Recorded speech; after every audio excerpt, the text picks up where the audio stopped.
I'm gonna split that. Hey guys, and welcome to the Nash House. This is just a short because I just got back from the grocery store. I wanted to show y'all something.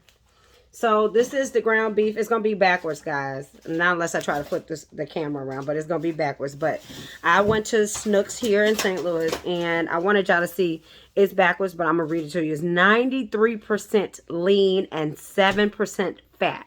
That means we're gonna get all of our cow. No fat back, baby!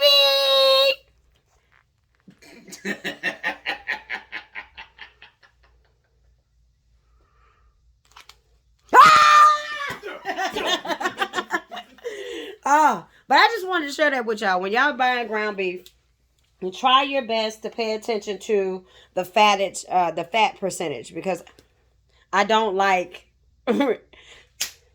I'm helping. Oh, you helping? Okay, he helping this time. Ouch, motherfucker.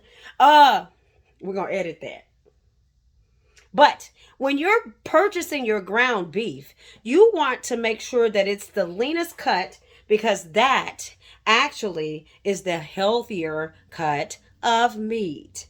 This has been my TED Talk here at Welcome to the Nash House. Have a great day.